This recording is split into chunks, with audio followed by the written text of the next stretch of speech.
നമ്മളുടെ ഈ സമരപ്പന്തൽ സന്ദർശിക്കുവാൻ കോഴിക്കോട് എത്തുന്ന എല്ലാവർക്കും പരിചിതനായ ശ്രീ സന്തോഷ് പണ്ഡിറ്റ് എത്തിയിരിക്കുകയാണ്.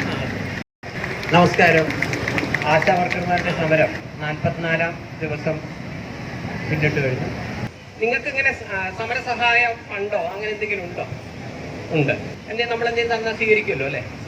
അപ്പം എനിക്ക് കൂടുതലായിട്ട് എന്തെങ്കിലും ചെയ്യണമെന്നുണ്ട്. പക്ഷെ നമ്മളെ പ്രായോഗിക ബുദ്ധിമുട്ടുണ്ട്. കാരണം വെച്ചാൽ നമുക്ക് വർഷത്തിൽ ഒരു സിനിമയുള്ളൂ. പിന്നെ ഇങ്ങനെ എന്തെങ്കിലുമൊക്കെ ഈ ഉദ്ഘാടനങ്ങളോ അങ്ങനെ എന്തെങ്കിലുമൊക്കെ പോകുമ്പോൾ നമുക്ക് കിട്ടുന്ന ഫണ്ടാണ് കിട്ടുക. അപ്പം ഞാൻ ഇങ്ങോട്ട് വരാനും വരികയുള്ള കാരണം നമുക്കിപ്പോൾ അമ്പലമായാലും മറ്റുള്ള ഷോപ്പിൻ്റെ ഒക്കെ ഇനോഗ്രേഷനൊക്കെ വരുമ്പോൾ കിട്ടുന്ന ചെറിയ പൈസയാണ്. അപ്പോൾ 2-3 പ്രോഗ്രാംസ് കഴിഞ്ഞ് എൻ്റെ കയ്യിൽ കുറച്ച് ക്യാഷ് ഉണ്ട്. ചെറിയൊരു പൈസയാണ്. ഞാനൊരു 50,000 രൂപ ഇപ്പം തരാം. ആരെയിലാണ് മാഡം കൊടുക്കുന്നത്? മാഡത്തിൻ്റെ തന്നാൽ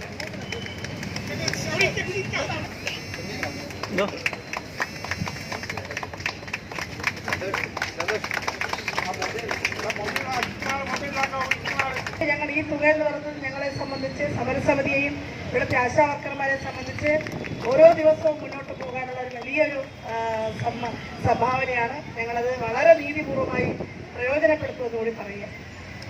എൻ്റെ തുടക്കം മുതൽ തന്നെ ഞാൻ ഈ വിഷയം അറിഞ്ഞിരുന്നു. എൻ്റെ വീട് കോഴിക്കോടാണ്. അപ്പോൾ അതുകൊണ്ടാണ് ആദ്യമായി ഞാൻ വരാൻ ലേറ്റായാലും എല്ലാവരും ക്ഷമ ചോദിക്കുന്നു. തുടക്കത്തിന് വരേണ്ടതായിരുന്നു. പക്ഷേ അതിന് 1-2 കാരണമുണ്ട്. ഒന്ന്, നമ്മളെ ഈ ദൂരമാണ്, നമ്മൾ അടുത്തുള്ള സ്ഥലമല്ല. അന്ന് അവിടെ കുറച്ച് ഷൂട്ട് നടക്കുന്നുണ്ട്. 2,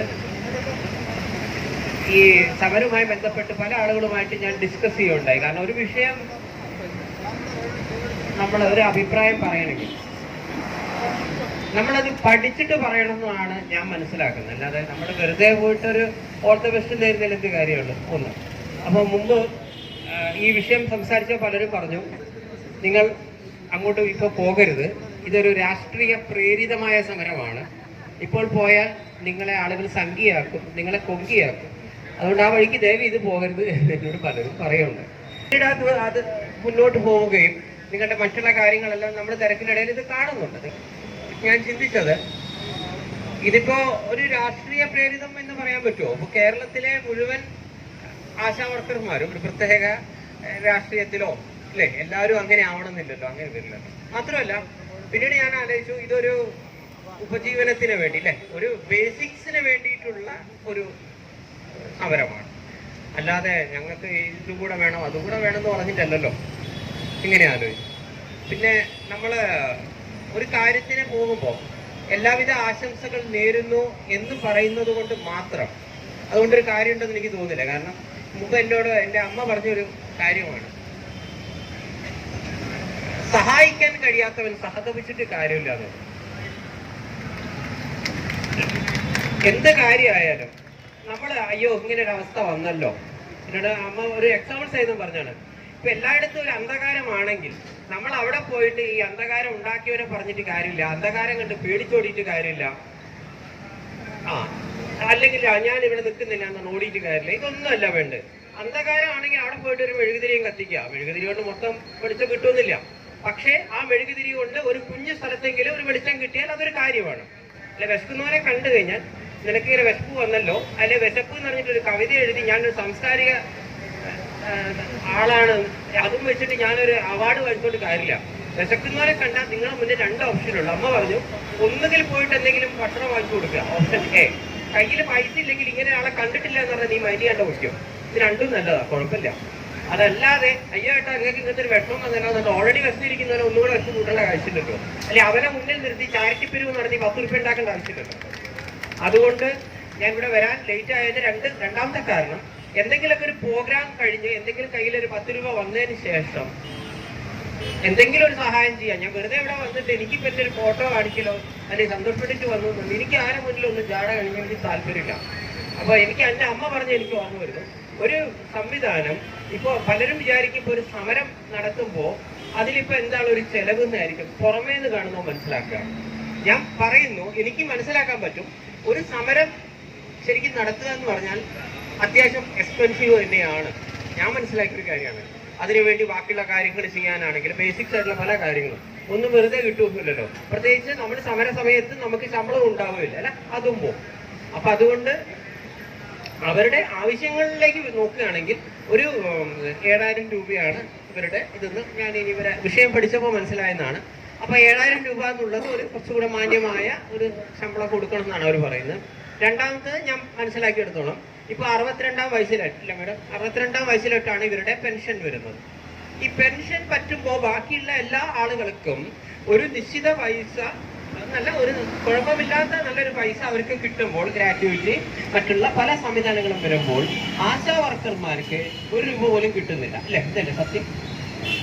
അപ്പൊ രണ്ടാമത്തെ ആവശ്യം അവർ പറയുന്നത് 62 വയസ്സ് പിന്നിട്ട് കഴിഞ്ഞാൽ അവര് ജോലിയിൽ നിന്ന് പിരിയുമ്പോൾ ഒരുവിധം മാന്യമായ 5 ലക്ഷം, ഒരു 5 ലക്ഷം രൂപയെങ്കിലും ഞങ്ങൾക്ക് കിട്ടണം എന്നാണ് അവരുടെ ആവശ്യം. അത് കേൾക്കുമ്പോൾ റീസണബിളായി തോന്നും. പിന്നെ ഇവര് പറഞ്ഞതിന് ശേഷം ഞാൻ മറ്റുള്ള സംസ്ഥാനങ്ങളിലും നോക്കി എന്താണ് ഇവര് ബാക്കിയുള്ളവർക്ക് നോക്കണമല്ലോ, നമുക്ക് കൂടി തരണം എന്ന് പറയാൻ പറ്റില്ലല്ലോ. അപ്പൊ ബാക്കിയുള്ള സ്ഥലങ്ങളിൽ ഞാൻ മനസ്സിലാക്കുന്നത് സിക്കിമിൽ 10,000 രൂപ അല്ലെ ആശാ വർക്കർമാർക്ക് കൊടുക്കുന്നുണ്ട്. അതോടൊപ്പം കർണാടകയിലും 10,000 ആക്കി എന്നുള്ള അറിയാൻ സാധിച്ചു. അപ്പൊ അല്ല, അവിടെ സിക്കിമിൽ കൊടുത്തു, കർണാടകയിൽ കൊടുത്തു, ഇവിടെ കൊടുക്കണം എന്നല്ല കേട്ടോ ഞാൻ പറയുന്നത്. അത് സർക്കാർ തലത്തിൽ അനുഭാവപൂർവ്വം പരിഗണിക്കാം. പിന്നെ 7,000 17,000 ആക്കണം എന്നൊന്നും ഞാൻ സ്ട്രൈറ്റ് ആയിട്ട് പറയുന്നില്ല. കാരണം അഡ്മിനിസ്ട്രേഷൻ വിങ്ങും ഇവിടുത്തെ ധനകാര്യ വകുപ്പിന്റെയും കാര്യങ്ങളും കേരള സംസ്ഥാനത്തിന്റെ യഥാർത്ഥ സാമ്പത്തിക അവസ്ഥയെ കുറിച്ച് ചെറിയ ഐഡിയ ഉള്ളത് കൊണ്ട് സർക്കാർ തലത്തിൽ തീരുമാനിക്കേണ്ട വിഷയമാണ്. കാരണം ഇപ്പൊ നമുക്കറിയാൻ പറ്റും, ഇപ്പൊ +2 നിങ്ങൾക്കറിയാം, +2 കെട്ടിടം ഒരുപാട് ഒരു കാലത്ത് അനുവദിച്ചു. രാഷ്ട്രീയക്കാർക്ക് ഗുണം ചെയ്തോ ചില്ലറ വാങ്ങിച്ചോ എൻ്റെ അടുത്ത് അതിനുള്ള തെളിവൊന്നും ഇല്ല കേട്ടോ. എല്ലാവർക്കും അന്ന് അനുവദിച്ചിട്ടുണ്ട്. പക്ഷേ ഇന്ന് ആ പ്രൈവറ്റ് +2 കെട്ടിടത്തിൽ വർക്ക് ചെയ്യുന്ന പല ടീച്ചേഴ്സിനും ശമ്പളം കിട്ടുന്നില്ല. ഇത് പ്രാക്ടിക്കലാണ്. അപ്പൊ നമ്മളിവിടെ അനുവദിച്ചു, മാനേജറിൽ നിന്ന് ചില്ലറ വാങ്ങിച്ചോ, മാനേജറോടുള്ള സെന്റിയാണോ ജാതിയാണോ മതമാണോ എന്നൊക്കെ നോക്കി, അതൊക്കെ വേറെ വിഷയമാണ്. അതിനുശേഷം ശമ്പളം കൊടുക്കുന്നില്ലെങ്കിൽ അപ്പൊ നമ്മൾ ഒരു കാര്യത്തിന് ശമ്പളം കൂട്ടി കൊടുക്കുമ്പോൾ ധനകാര്യ വകുപ്പിനോട് നമ്മൾ അനുവാദം ചോദിച്ചിട്ടും ഇവിടെ കേരള സംസ്ഥാനത്തിന് അതിനുള്ള പൈസ ഉണ്ടോ എന്ന് നോക്കണം. അല്ലാണ്ട് നമ്മൾ സെന്റ് തോന്നി ഒരാൾ സമരം ചെയ്യല്ലേ കൂടി കൊടുക്കുക എന്ന് പറഞ്ഞാൽ നടക്കില്ല. മറിച്ച് 7,000 എന്നത് വളരെ കുഞ്ഞു പൈസയാണെന്നും അല്ല, അത്രയെങ്കിലും അതോ ഒന്ന് മാന്യമായി അറ്റ്ലീസ്റ്റ് ഒരു 10,000 ആക്കണം എന്ന് പുറമേ നിന്നുകൊണ്ട് നമുക്ക് പറയാം. അതിന് ധനകാര്യ വകുപ്പിൽ നിന്നും അവർക്കത് കിട്ടി സർക്കാർ അതിന്റെ അനുഭാവപൂർവ്വം പരിഗണിക്കുന്നു ഞാൻ വിചാരിക്കുന്നു. അതോടൊപ്പം ഇവർക്ക് ഈ 7,000 രൂപ പോലും മര്യാദയ്ക്ക് പലപ്പോഴും കിട്ടുന്നില്ല. ഞാൻ ഇതിനുശേഷം ഈ ദിവസങ്ങളിൽ പല ആളുകളുമായിട്ട് സംസാരിച്ചപ്പോൾ എന്നോട് പറയുന്നത്, ഇവർ പലതരത്തിലുള്ള ഒരു മീറ്റിങ്ങിനെ വിളിച്ചു, ഇവർ പോകുന്നില്ല എങ്കിൽ ഇവർക്ക് 700 രൂപ ഏറ്റവും കട്ട് ചെയ്യുന്നു അല്ലേ? യെസ്. അപ്പൊ ഇങ്ങനെയുള്ള 1-2 മീറ്റിങ്ങിന് അവർ പങ്കെടുത്തിട്ടില്ലെങ്കിൽ ഉള്ളത്. പിന്നെ എനിക്ക് നേരിട്ട് അറിയാവുന്ന കാര്യമാണ്, എന്റെ നേരിട്ടുള്ള എക്സ്പീരിയൻസിൽ ഞാൻ പറയുന്നു, കൊറോണ പീരീഡിൽ ആ സമയങ്ങളിൽ ഈ പാവപ്പെട്ട ആശാ വർക്കർമാർ അംഗനവാടി ടീച്ചർമാരുടെ കഷ്ടപ്പാടെന്ന് പറഞ്ഞാൽ അത് 7,000-നോ 17,000-നോ നിങ്ങൾക്ക് വിലമതിക്കാൻ പറ്റൂല. അത് എനിക്ക് നേരിട്ട് അറിയാവുന്ന കാര്യമാണ്. അതിന് ഇവർക്ക് എന്തെങ്കിലും എക്സ്ട്രാ കൊടുത്തിരുന്നോ? കൊടുത്തിട്ടില്ല. അത് നിങ്ങൾ ചെയ്യണം, അങ്ങനെ ചെയ്യണം എന്ന് പറഞ്ഞിട്ട് ഇങ്ങനെ എന്ത് കാര്യം വന്നാലും അത് അംഗനവാടിയിലെ പല ആളുകളെ കൊണ്ട് ചെയ്യിപ്പിക്കുകയും, അതേസമയം നമ്മുടെ ശമ്പളത്തിന്റെ കാര്യം വരുമ്പോൾ മാത്രം ഇങ്ങനെയൊരു രക്ഷതാമം നയം ഉണ്ടാക്കുന്നുണ്ട്. തീർച്ചയായിട്ടും നിങ്ങൾ അർഹതപ്പെട്ടത് അനുഭവപൂർവ്വം ധനകാര്യ വകുപ്പിൽ നിന്നും അവരുടെ സാമ്പത്തിക സ്ഥിതി മനസ്സിലാക്കി ഒന്ന് മെച്ചപ്പെടുത്തി കൊടുക്കണം. എന്റെ മനസ്സ് പറയുന്നത് ബാക്കി സർക്കാരാണ് ചെയ്യേണ്ടത്. പന്തലിൽ വന്നതിന് ശേഷം നിരവധി എല്ലാ ആശാ വർക്കർമാരും വലിയൊരു സാമ്പത്തിക ബാധ്യതയിലാണ്. കാരണം വല്ലപ്പോഴും ഈ 7,000 രൂപ കിട്ടുന്നതുകൊണ്ട് ജീവിതത്തിൽ ഒന്നും ആവില്ല. മാഡം, ഞാൻ പറയുന്നത് എനിക്ക് ഒരു 1-ാം ഘട്ടം എന്നൊരു രീതിയിൽ എടുത്താൽ മതി. കാരണം വെച്ചാൽ നമ്മള് ഈ കലാകാരന്മാരെന്ന് പറയുന്ന ഒരു മിനിമം സാമൂഹ്യ പ്രതിബദ്ധത വേണമല്ലോ. അല്ലാതെ ഇപ്പൊ നമ്മൾ സിനിമയിൽ പാവങ്ങളെ സഹായിച്ചു, സിനിമയിൽ എല്ലാ അനീതിക്കെതിരെ പൊരുതുന്നു, സിനിമയിൽ ഇങ്ങനെ ചെയ്യുന്നു. മാഡം, നമ്മൾ സിനിമയിൽ 100 ചെയ്യുമ്പോൾ ഒരു 10എങ്കിലും ജീവിതത്തിൽ വേണമല്ലോ. 10 ഇത്രയും ഞാൻ പറയുന്നു. അപ്പോൾ സിനിമയിൽ ദാരിദ്ര്യം വിറ്റ് സിനിമ അവാർഡ് വാങ്ങിക്കുന്നു, നേഴ്സുമാരെ പ്രശ്നത്തിൽ വളരെ ഭംഗിയായി ചെയ്ത് പൈസ ഉണ്ടാക്കുന്നു. സീരിയസ്ലി നേഴ്സുമാർ ഇവിടെ എന്തെങ്കിലും ചെയ്യുമ്പോൾ പൈസ ഒന്നും കൊടുത്തില്ലെങ്കിൽ അവിടെ പോയിട്ട് ഒരു ഐക്യദാർഢ്യം ഘടിപ്പിക്കുന്നുണ്ട്, സാമാന്യ മര്യാദയ്ക്ക് ഉണ്ടാവില്ല. അപ്പൊ ഇവിടെ പലപ്പോഴും എന്താ സംഭവിക്കുക വെച്ച് കഴിഞ്ഞാൽ നമ്മുടെ സാംസ്കാരിക നായകന്മാരെന്ന് പറയുന്ന ആരും തെറ്റെന്ന് ഞാൻ പറയുന്നില്ല. അല്ല, ഞാൻ നേരത്തെ എൻ്റെ അമ്മ പറഞ്ഞൊരു പോയിന്റ്, വിശക്കുമ്പോൾ അതിന്റെ പേരിൽ കവിത ഉണ്ടാക്കാനും കഥ എഴുതി അതിന് 10 രൂപ ഉണ്ടാക്കാൻ അതിന് അവാർഡ് ഉണ്ടാക്കാനേ നോക്കുന്നത്. ആ വിശക്കുന്നവന്റെ വേദന എന്താണെന്ന് സീരിയസ്ലി ഇവർ ഉൾക്കൊള്ളാറില്ല, ഞാൻ മനസ്സിലാക്കും. അപ്പൊ ഏതായാലും എല്ലാവിധ ആശംസയും നേരുന്നു. എന്തെങ്കിലും കാര്യങ്ങളുണ്ടെങ്കിൽ അറിയും.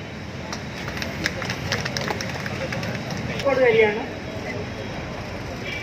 ഒരാൾ കോഴിക്കോടുകാരിയാണ്.